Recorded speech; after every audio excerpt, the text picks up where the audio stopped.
Okay, it's just not myself. Derek Byerly was also the co-author on this, so we're jointly responsible for what's in the history. If you look at the various volumes written on the history of the CGIAR, there's sort of an extensive discussion of the development and formation of IRI and of CIMAT. And then they usually say, and then there were these other two additional centers, IITA and CIAT, with very little to say about IITA and CIAT. So we come to the 50th anniversary, and it is a chance to actually look and develop sort of the history of CIAT. And this is the first. The history of CIAT has not been written, and so we've produced the first, and hopefully not the last of the histories. At the same time, IITA, who's also celebrating their 50th anniversary, Rodomiro Ortiz has produced a history of IITA. So at this point in time, we're able to, I think, sort of complete that early history of the formation of the CGIAR. So we'll organize this by focusing, first of all, sort of developing a little bit. I mean, and this is going to be history light. The actual volume is 140 pages, so we're going to summarize this down just to its skeleton. Birth of CIAT was essentially due to the Rockefeller Foundation and in addition the Ford Foundation. It started with the Rockefeller and Ford Foundation developing IRI in 1963. And then a process, and this built, and sort of the early conception as well of CIMAT, built on the quite extensive development prior to this of international sort of germplasm flows and germplasm testing in international networks. It was these sort of international networks that then provided the basis for, in a sense, the concept of an international center. And that then led to the development of these two commodity centers, IRI and CIMAT. Rockefeller Foundation, and particularly in CIMAT, CIMAT was essentially built on the Rockefeller Foundation's Mexican agricultural program. Rockefeller also had major programs in Colombia and also in India. And the concept at that particular time, and Phil mentioned George Harrar, was that these international centers would be international, but as well with a regional focus. So IRI would focus on Asia, and in a sense, be embedded in the overall sort of development context of Asia, CIMAT for Latin America, and sort of the big outlier was then Africa. So Ford Foundation had a particular interest through its investments in university education in Africa to combine that with an international center based in Africa, to which the Rockefeller Foundation joined. And that would set up sort of these international center regional poles. The complication sort of came in 1963 when the National Agricultural Sciences Foundation, and this was building on the Alliance for Progress that John Kennedy had set up at the time. And agriculture was a major part of that Alliance for Progress. And as we discussed yesterday, was seen as a key vehicle for stabilizing rural security in the Latin American context. And the NAS report essentially suggested a tropical research institute to be created. And this would be funded principally by USAID, but there was discussions at the same time with Rockefeller Foundation. Well, this created a little bit of a dilemma then for the Ford Foundation, the Rockefeller Foundation, who had this vision of an integrated international system of agriculture research networks. And so there was a process between USAID primarily and the Rockefeller Foundation as to what this new Tropical Research Institute would be. And to a certain extent, that led to the idea of CIAT.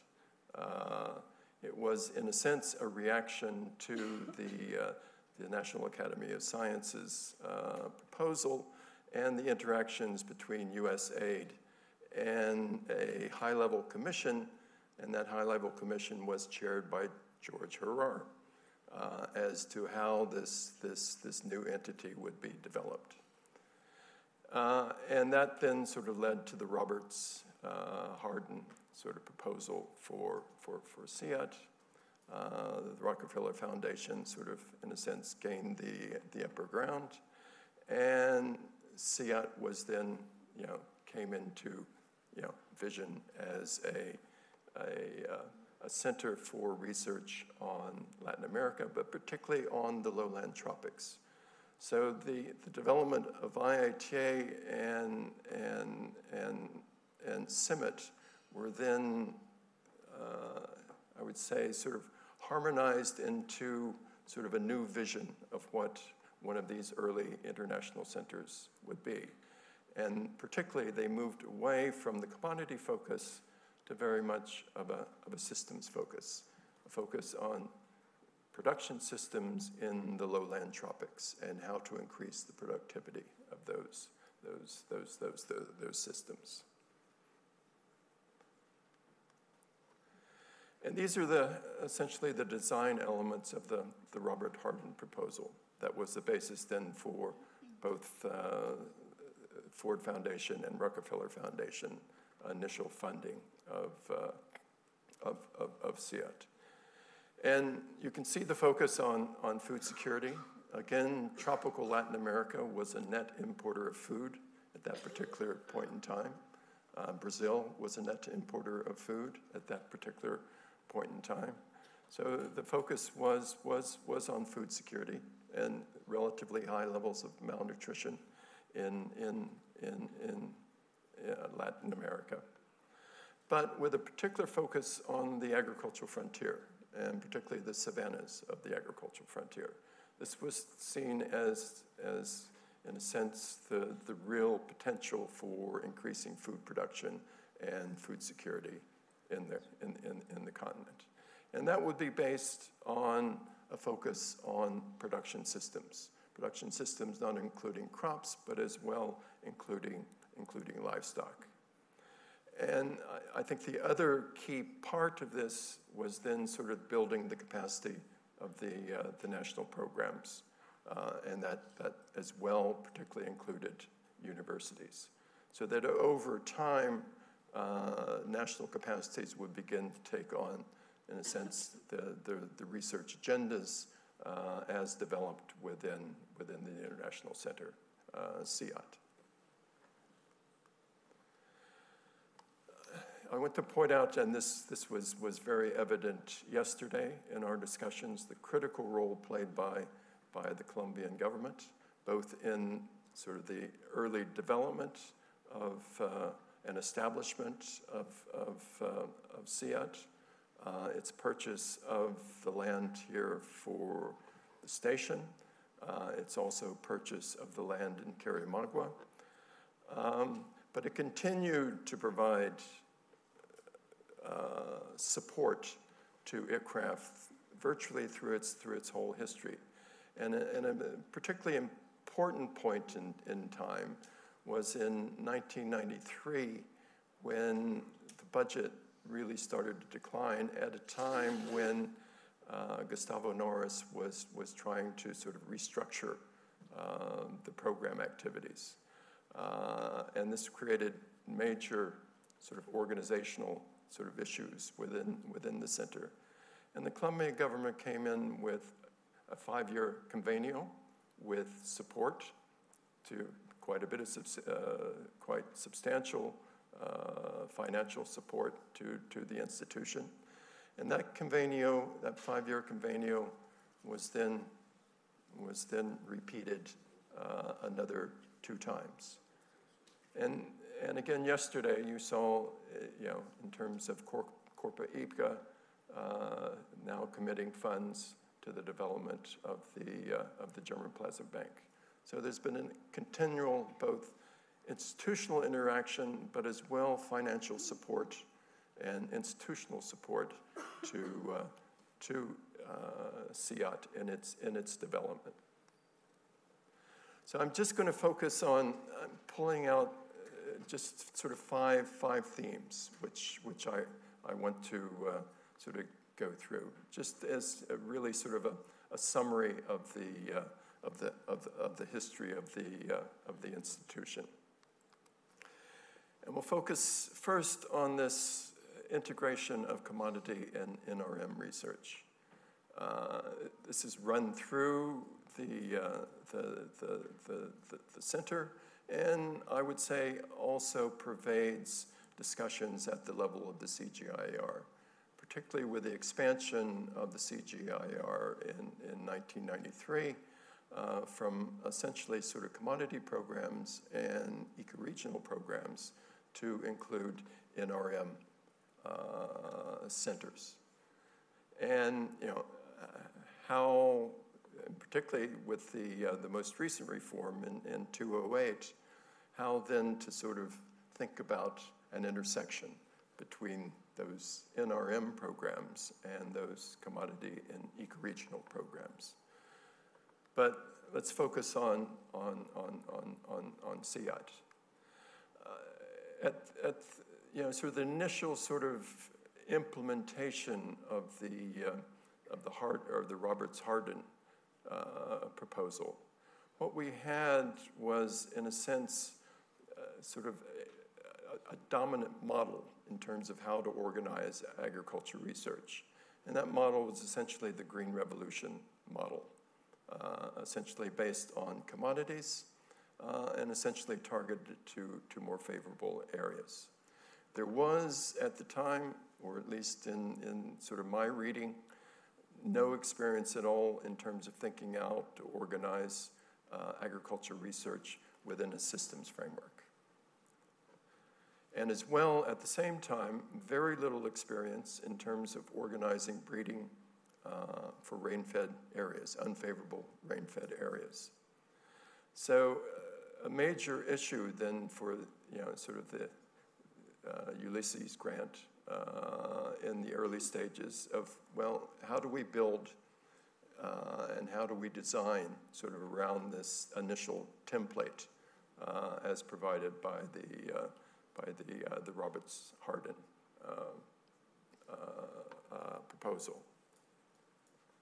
And finally, yes, and an important part, and if we're going to move towards systems research, and in part this was the rationale behind the Carimagua station. A significant part of this research would have to be done on farm, but linked back to research done in the research station. So within the history then of CIAT, you have 2 major sort of competing organizational models. The first, and I would say possibly the more dominant one, was the 1974-1990 period, 15 years, under one Director General, John Nichol, who essentially said that we're going to focus on 4 crops, and that's beans, cassava, tropical pastures, and rice. And we're going to do that within the context of developing interdisciplinary crop research programs. And as I look around the sort of the system, and particularly the system at that time, CIAT was well ahead in a sense, perfecting that particular model of the interdisciplinary crop research program. I think most would say that those programs functioned very well. But the problem was those 4 crops were in completely different agroecologies. Beans were completely out of the agroecology of cassava, which was out of the agroecology of rice, particularly irrigated rice, and which was mainly out of the agroecology of tropical forages, particularly for the savanna areas. So it ran across sort of just about all the tropical agroecologies that one can conceive of. And so there was very little potential for integration or synergies between the different crop programs. So what you had was essentially a center with 4 centers, sub-centers, these are called, I think, silos these days. So sort of a complete movement then away from the whole concept of systems research and how to do systems research. And then Gustavo Norris came in 1990, 91. And this was at the period of sort of real debate on the sustainability agenda, preservation of the natural resource base, and a perception by him at the time that funding was going to sort of shift majorly into these areas. So he completely, in his strategic plan of 1991, completely restructured the program structure of CIAT, with a focus on 3 ecologies, and then integrating the crop research programs into those ecologies into a more sort of farming systems sort of modality. This, however, occurred at the time when funding was going down, and how to do this major restructuring when you had, in a sense, such sort of a dominant organizational form in terms of the 4 commodity programs, and how to shift, in a sense, resources out of those programs and into your system programs. And this created for Gustavo a major organizational and management issue, which he never sort of succeeded with. But continuing over that time, and when Grant sort of came in, he stuck with the 1991 strategy, focusing on NRM and the idea of integrating sort of commodity research, but again with severe sort of financial constraints in order to really explore that model. And I guess you could say that over the succeeding periods through Voss and now into Ruben's tenure, that the focus has continued to be on, well, how does CIAT think about organizing its research sort of within a systems framework? And you saw a little bit of that yesterday. You saw this yesterday as well in terms of the impact And I think it's true to say, and the point of this is that the impact has primarily come within the commodity research programs. Very limited impacts in the systems work. And now I want to turn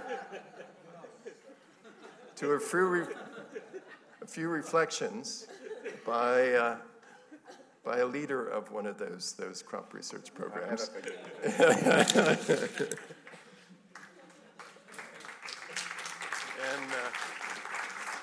Thank you, John, for that introduction. I don't leap onto the stage with quite the alacrity which I did in that time.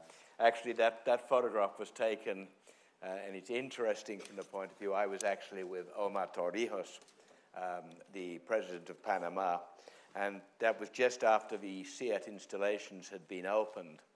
And I was sort of on the design committee for the laboratories, and I'm very proud of this photograph because it shows the laboratories we designed about 45, 46 years ago were in fact well designed because they're still used to this day.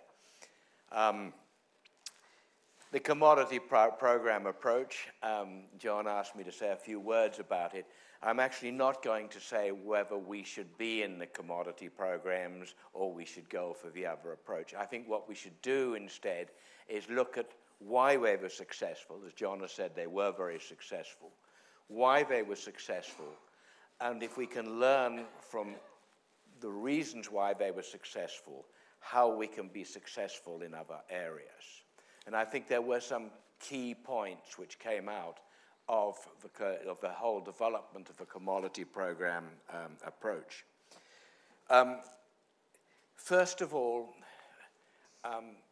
when that photograph was taken, I was young, I was presumptuous. We were all a bit young and presumptuous when we came and started the commodity programs. We thought big. We wanted to change the world. These were the days of Erie, the Green Revolution, and we were going to do as well as they'd done at Erie and that. So if you want to do something, think big, be presumptuous, be bold. I think this is one of the important things. Second, we had very, very clear objectives. I heard Louise Fresco saying yesterday, she's a lover of cassava, I was glad to hear, Louise Fresco saying to feed this world. That was what we all knew what we were doing. When I was in Erie, when I started, everybody knew what we were up to. Very, very clear objectives. Doesn't mean we knew how to get there. That's the thing. But we knew where we wanted to go.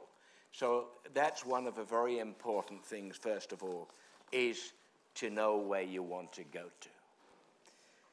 Then you need to assemble a multidisciplinary team. And I think we heard quite a lot of this yesterday when people were talking, that you need to have a multidisciplinary team, or people with different knowledge, people from different cultures, with people from different ideas, working together in a team, but for this common objective. Fourth, this is what comes from, I think, sort of the Churchill philosophy and then was converted into the Chandler philosophy. Winston Churchill said to the Americans in the Second World War, "Give us the tools and we'll do the job."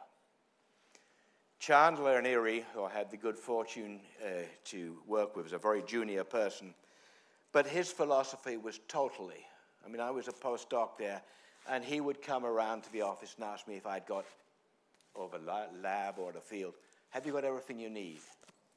The idea was you've got this multidisciplinary team there of people who've got these clear objectives, and what the administration's got to do is keep them happy so that they can do their job.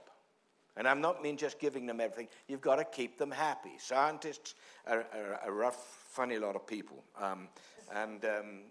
So you're very difficult to keep them happy. Fifth, you need to take a long-term view. I heard yesterday one of the people talking about big data and that, saying how you can have things very, very quickly these days. The revolution of the tractors in Nigeria happened very, very quickly. But in agriculture, in most things, if you want to have a major change, things don't happen very, very quickly. Is Philip Pardy here today? But I always loved reading, Slow Magic is one of the things I recommend, if you haven't read it, for all of you to read. 6, you take this long-term view, you have clear objectives. Now, you have to be very careful on this. You can't just give this group of people a long-term view and give them lots of money and say, go ahead and you do your job, because they may not do it well. You need some control over them when they're doing it. But this control has to be very carefully done. You have to involve, and I think this is absolutely vital, you have to involve the people who are financing all of this and those people who are doing the work so that they have common objectives. I hate the word donor because actually you're not donors. They're not giving you anything. You're working together. When I was leading the Seni Kenya and people said, we're giving you money, I said, no, you're paying us to do a job. And so the donors, when us get into this thing, they're paying us to do a job. We're doing it all together with common objectives. And this allows you to develop a system which you're accountable. You have milestones on the way, you're seeing what's doing, and if you don't do a good job, then you cut the money off. That's fine. That's the way it's done in business. So this comes to the thing, you've got accountability and you've got control, with control by both the people who are financing it and the people who are actually doing the work, because you're working towards common objectives. Now here I've started talking about accountability and things like that. Normally accountability, you have to stick sort of to a fix, that's what you've got to spend and that's what you spend it on and all that. You have to be flexible in this. You have to take the opportunities, the serendipity, the things which occur, which by chance you're lucky, you get it. And you have to learn from your failures. One of the things, everybody talks about the success of the pasture program. Now, when I first came to see it, the pasture program was grasses and legumes. And this was sustainable nitrogen. Well, they failed with the legumes. But they didn't give up and say, they adapted and moved to a different way and had a successful program. So take your opportunities when they come and learn from your mistakes.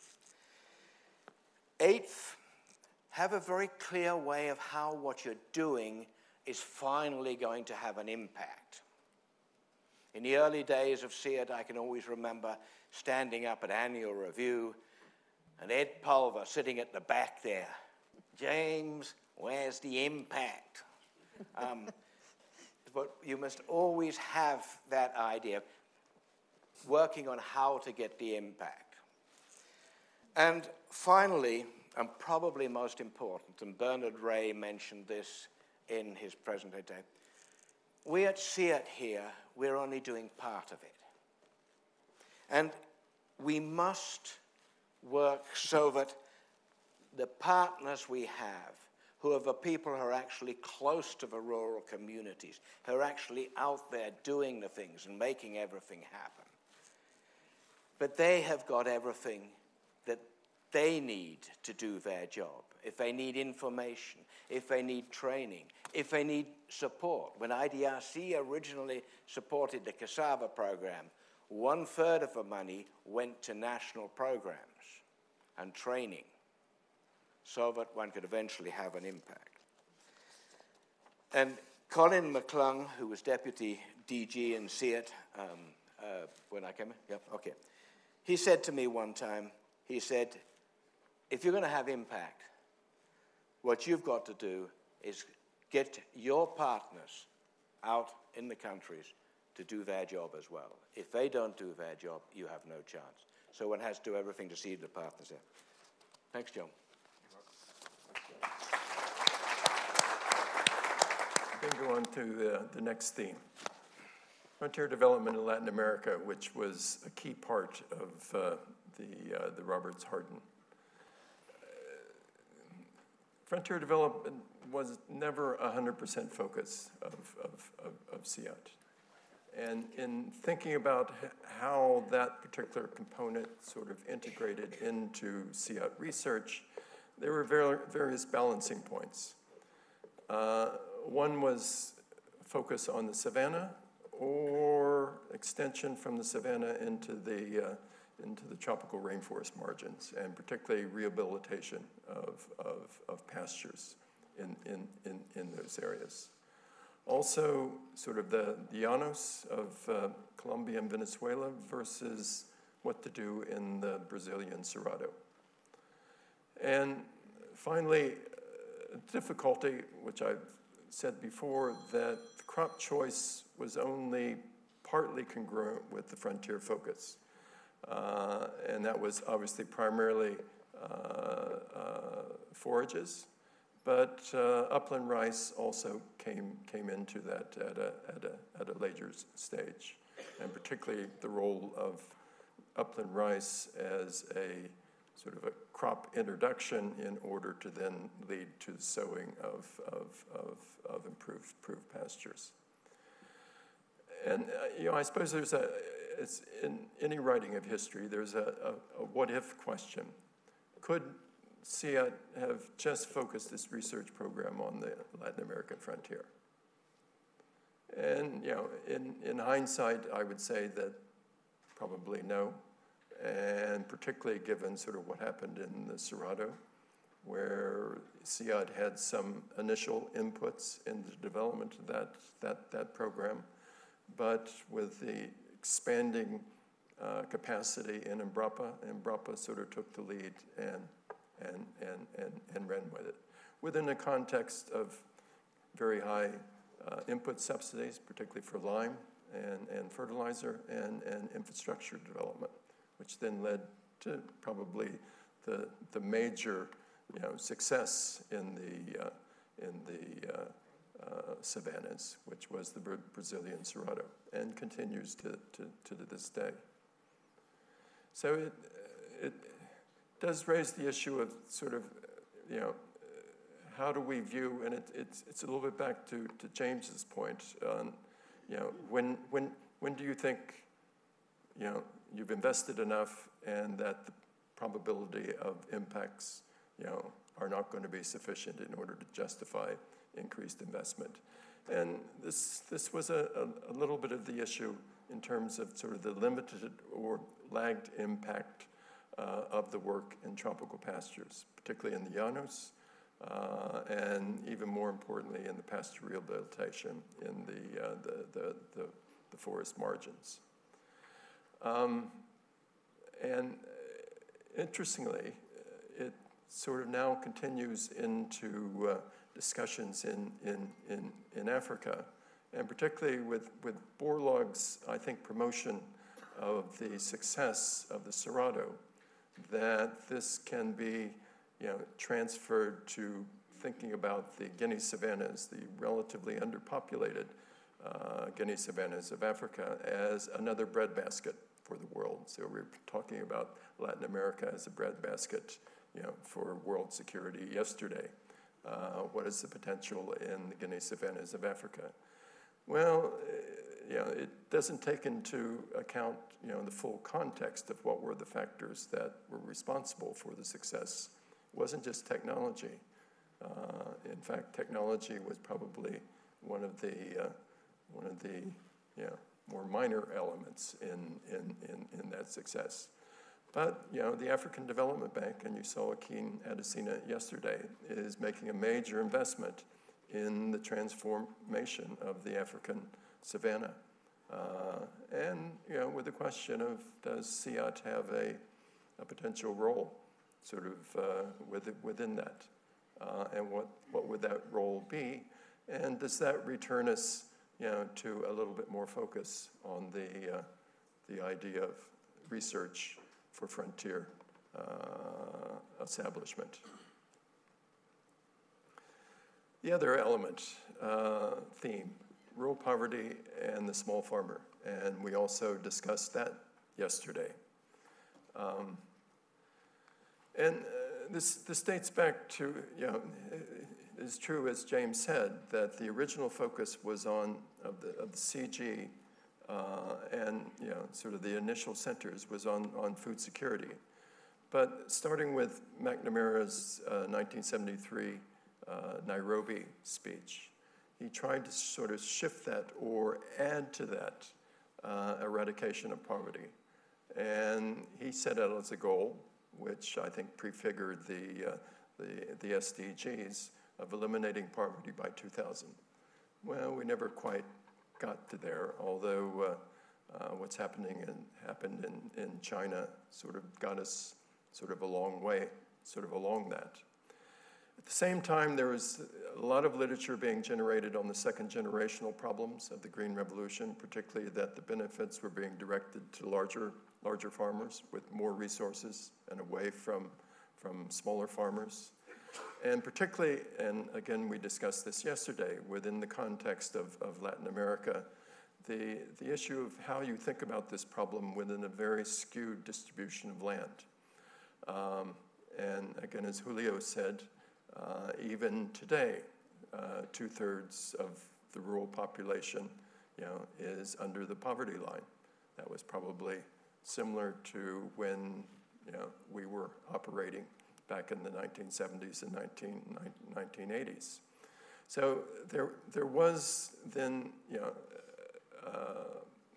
rural poverty and the small farmer came into, the decision-making and the priority setting and the research design process of CIAT.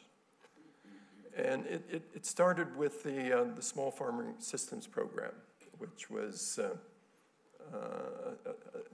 essentially sort of the first try at this.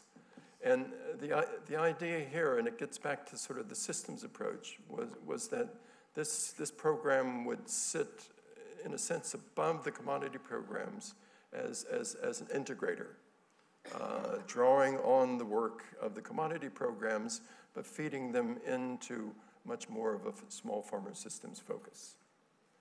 But CIAT was not ready for that particular structure at that particular time. And John Nichols sort of closed the program in 1975, given his focus on just the 4 commodity programs. So the last point, I mean, CIAT didn't at that stage have the flexible program structure sort of allowing for the interaction between the system and the commodity programs. And yet that is probably essential when you start to think about how does a center sort of design a commodity program, a systems program, and we'll come back to that. So the approach that CIAT then adopted to the small farmer was essentially this, that beans and cassava were essentially grown by small farmers, and impacts we had there would be essentially directed to small farmers. A very important element was what was called the minimum input technology philosophy, that in order for small farmers to have access to technologies, they would not be dependent on high levels of inputs. And that led to a focus, particularly in the breeding program, on adaptation to more unfavorable areas, edaphic constraints, and which in the end became the basis for, in a sense, the approach to sustainability. All of those are needed in order to develop sustainable systems. So it actually worked in 2 regards. Farming systems research came in purely focused on the commodity programs, and then the major development, which Jackie led, the development of farmer participatory research, which came out of the initial or early work on farming systems research and the CIALs. And I also put in here the cassava processing cooperatives. But we'll have a few reflections then on how CIAT did in terms of thinking about the small farmer in Latin America. All right. Well, thank you, John, and thank you, CIAT, for the invitation to join this wonderful celebration and also to be part of thinking about what the exciting things that are going to happen in the next 50 years. You know, research on small farms at CIAT has undergone some enormous changes, as John has pointed out. The top photo there was when I arrived as a very young and, as James said, thinking big postdoc sociologist from Cornell. There weren't, I think, any other sociologists at CIAT at the time. And the then Director General, who'd closed the farming systems program 5 years earlier, took me aside and said, you know, international agricultural research is not done on farms. And I think he was making a point there. Well, in response to that, the CIAT scientists, as I'm sure you'll agree is typical of them, decided to turn that then conventional wisdom on its head and rebel against convention. And out of that, attempt to do the unconventional, developed a whole suite of participatory research methods. They became important, particularly in the breeding programs, and they're now part of the sort of standard toolbox of many of the breeding programs throughout the CGCRPs, and they spilt over, as John pointed out, into food systems, agro-enterprise development, climate change, and they're an important part of the national programs and networks such as PABRA. So I think from just reflecting on that experience of innovation at CIAT, I would say, as John's book points out, CIAT's always had a core of research around its commodities, but it's had this innovative edge as well, where scientists were able to experiment and think outside the box. And it's been very important that CIAT's had boards and senior management and DGs who've allowed the scientists to think outside the box when it comes to small farms. So there's just a couple of things that I'd like to highlight when I think towards CIAT's future that we can draw from that past experience. And the first is, Jeff referred to innovation, quality, and relevance as being 3 watchwords. And I'm going to echo James here in saying, being bold, thinking outside the box, turning conventional wisdom on its head, and thinking about small farms as part of CIAT's innovative edge. I think that's going to be part of future success. The president said yesterday, el campo debe ser protagonista. And we should remember that small farmers, indeed all farmers, are experimenters. They do research. They are active partners in research. And if we can build a future that, with food systems or whatever the emphasis is, that brings small farmers and farmer organizations in as active partners, I believe that's going to be a strong foundation for success. And you have a wonderful experience with FLAR as the type of organization that's inclusive and brings small farmer research issues into partnership with the science community. The second thing, I think, is that we've learned that a small farm is more than a household. We've learned to unpack the concept of a farm and a farming system, and to recognize that the farm and the farming system, the food system, consists of many different individuals, some of whom are men, some of whom are women. They have different interests, they have different roles, responsibilities, and rights, and that not all of the people in that farm are necessarily farming. They have many different occupations. So we need to be careful not to get into thinking in boxes, but to unpack that concept of the farm. The small farmer with the hoe on the hill is very likely processing her cassava, trading it in a dynamic local market, and she may even be spending part of her time working in a vegetable packing shed. So remembering that when we talk about farms, small farms, farming systems, food systems, that these consist of different people with different roles and rights and responsibilities, and that concept is central to tackling the issue of equity in food systems. I think that's an important foundation for the future. So thank you. Thank you, John. Thanks. Okay, unfortunately, I'm running out of time, so I'm going to have to skip through the rest of this. So this is a big issue within CIAT in its history, whether to focus globally or eco-regionally. It's also a big issue within the CG, but I won't say any more about that.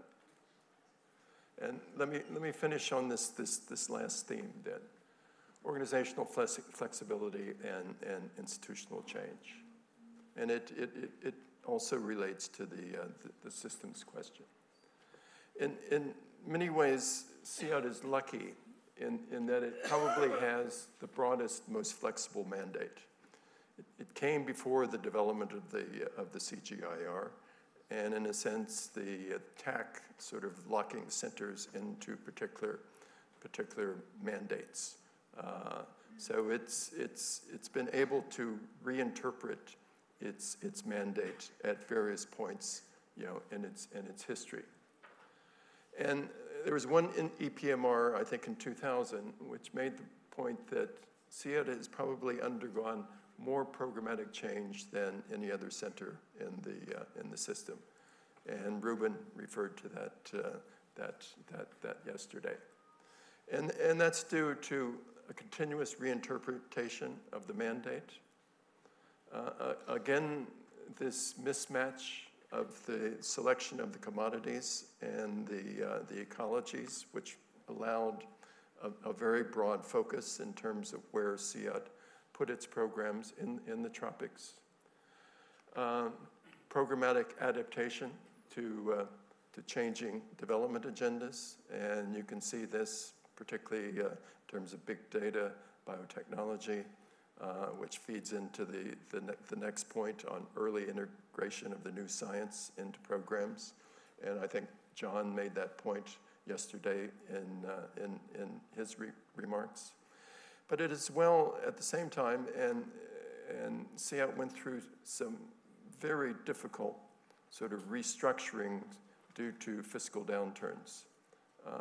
And some of this institutional flexibility was absolutely essential in allowing the center to get through those periods. And finally, it's allowed a significant responsiveness to the reforms in the CG. So back in the period of system-wide programs, CIAT, was aligned or participated in more of those than any other center, and I think that as well applies to the CRPs. So this history of sort of organizational change and flexibility, I think, has served it very well and continues to maintain in the culture of the institution.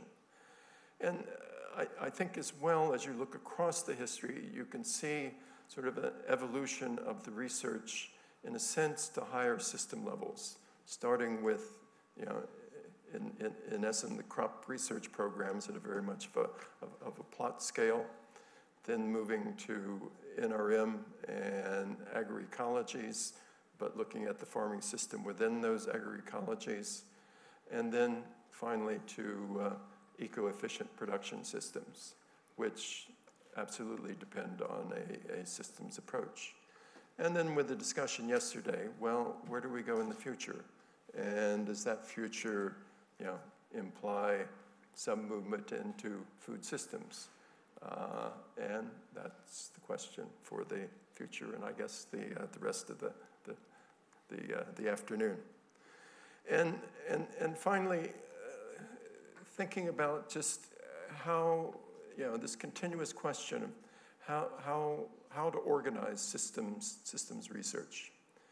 And it necessarily has to be done in some type of matrix approach. And a matrix approach that as well allows sufficient flexibility and interaction between the cells in that matrix. So the current program organization of CIAT is this.